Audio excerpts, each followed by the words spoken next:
प्रदेश में पहले से प्रमोशन में आरक्षण का लंबित मामला क्या कम था, जब ओबीसी आरक्षण भी आ गया सामने। फंस गए रे बाबा कमलनाथ। नमस्कार, मैं हूं गौतम कुमार और आप देख रहे हैं द लोकनीति। प्रदेश में ओबीसी आरक्षण से जुड़े मामले के अंतर्गत हाईकोर्ट ने एक अंतरिम आदेश जारी किया था, जिसमें कहा गया था कि प्रदेश की सरकारी नौकरियों में ओबीसी आरक्षण को 14% रखा जाए।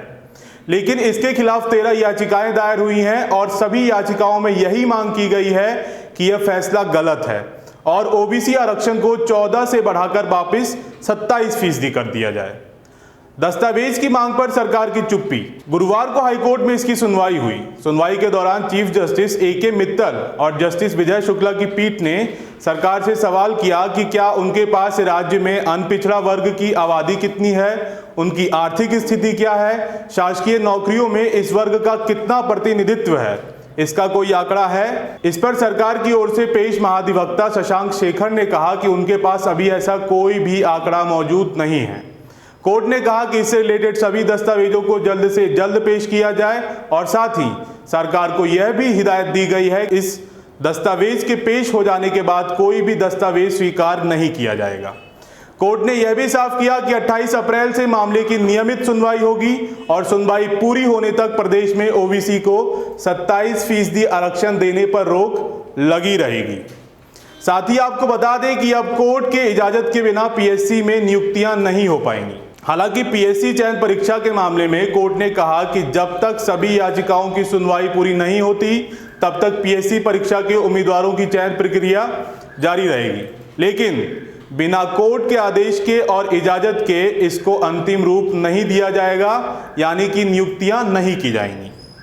बता दें कि हाईकोर्ट ने 19 मार्च 2019 को चिकित्सा और शिक्षा क्षेत्र में होने वाले भर्तियों में ओबीसी वर्ग को 27 की बजाय 14% आरक्षण देने का अंतरिम आदेश दिया था। मालूम हो कि इस फैसले के विरोध में 13 याचिकाएं हाई कोर्ट में दायर की गई थी और उन सभी याचिकाओं में एक ही मांग की गई है कि जो हाई कोर्ट का फैसला है यह पूर्ण रूपेण असंवैधानिक है और इसे वापस लिया जाना चाहिए। साथ ही आपको बता दें कि प्रदेश में अभी एससी को 16%, एसटी को 20%, आर्थिक रूप से कमजोर सामान्य वर्ग को 10% और ओबीसी को 27% आरक्षण देने का प्रावधान है।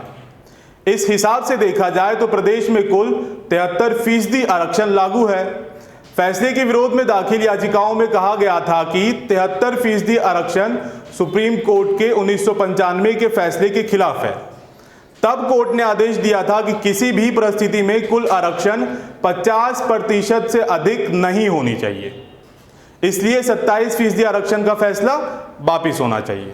साथ ही आपको बता दें कि इस मामले में सरकार एकदम बैकफुट पर आ गई है। उसके पास न तो वर्तमान स्थिति के सही आंकड़े हैं, ना ही उनके पास इसे लेकर कोई मजबूत तर्क है। सरकार के पास कुछ है तो सिर्फ एक दलील कि संविधान के किसी भी अनुच्छेद में आरक्षण की अधिकतम सीमा के संबंध में कोई नियम नहीं है।